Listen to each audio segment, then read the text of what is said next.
어릴 때부터 지금까지 정석대로 못 배웠던 몇 가지 기술이 있다. 굳이 따지면 못 배웠다기보다는 배운 대로 잘 안 된 거지만, 그리고 정석으로 제대로 알려준 사람도 별로 없었고. 먼저 신발끈 묶기. 신발 매듭은 워낙 방법이 다양하지만 그래도 나름 보편적인 방식이라는 게 있었던 것 같은데, 사실 지금도 정석이 뭔지 모름. 매듭 짓기를 다들 어떻게 하는지는 모르지만 주변 친구들이나 지인들로부터 조금 이상하게 하는 것 같다라는 소리는 종종 들었던 것 같다. 확실히 그들이 하는 걸 보면 뭔가 좀 정석 같다 싶은 느낌이 있긴 한데, 내 방식도 살아가는 데 있어 불편함은 못 느껴서 그냥 그대로 유지하는 중이다. 그나마 군대에서 배운 전투화 끈 묶기로부터 응용 동작 하나 추가된 정도. 그래봤자 한 동작이지만 이러니저러니 해도 군대가 사람 만들어주는 부분이 있긴 하다. 그나마 주변 전우들을 보며 보편적인 방법을 익히게 된 것들도 있으니, 식사를 포함한 모든 것이 명령이라 내 개성대로 할 거야 같은 소리는 씨알도 안 먹힌다.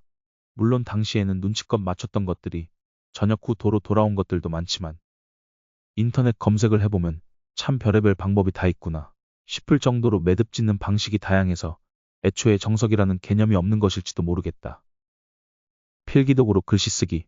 이건 학교에서도 대놓고 올바른 필기 자세를 가르쳐 준 적도 있던 것 같은데, 도무지 그 방식으로 잡으면 소위 느낌이라는 게 안 나와서 허전함을 감출 수 없다.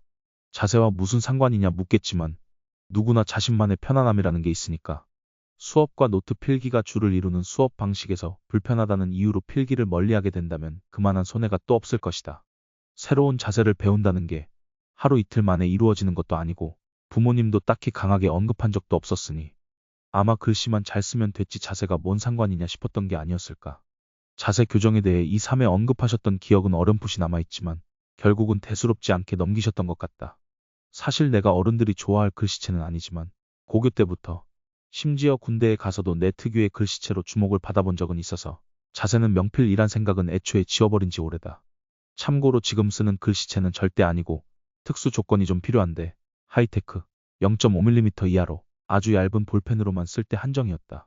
그래서 예전에도 언급한 적 있지만 하이테크는 내 기억상에 너무나 좋은 파트너로 남아있다. 하이테크바를 심하게 받았던 것도 사실이지만 어찌됐든 자신만의 장점은 한 가지 왕도에서만 비롯되는 게 아니라는 걸 다시금 깨달은 주요 사례였다. 젓가락질하기. 이건 필기도구 잡는 법과 결이 비슷한데 두말할 거 없이 내 개성 타령이 만들어낸 끔찍한 혼종이다. 전반적으로 필기나 젓가락질이나 손가락이 그림 그리는 듯한 모양을 형성하는데, 어릴 때부터 낙서를 워낙 많이 해서 그 동작이 손을 이용한 모든 것에 영향을 끼치게 된 게 아닐까 하는 합리적인 의심이 든다. 끄적끄적 그리는 걸 좋아해서 부모님이 날짜 지나간 달력을 뜯어주곤 하셨는데, 혼자 뭘 잔뜩 상상하며 그림 같지도 않은 걸 수두룩 빽빽하게 그리곤 하였다. 역시나 나는 어릴 때부터 확신의 N이었던 것 같다. MBTI 검사를 해보면 I와 N은 사실상 부동의 위치를 차지하고 뒷부분은 어쩌다 다르게 나올 때도 있는데, 태생적인 부분보단 사회생활이 만들어낸 결과물인 느낌. 어찌 됐든 모든 결과에는 원인이 다 있기 마련인데, 중요한 건 내 잘못된 습관이 그리 싫지 않다는 점.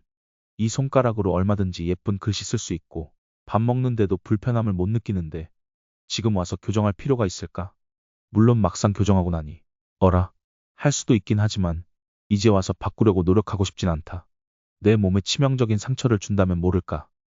건강을 해칠 정도가 아닌 이상 개성으로 유지하는 것도 괜찮을 듯 싶다.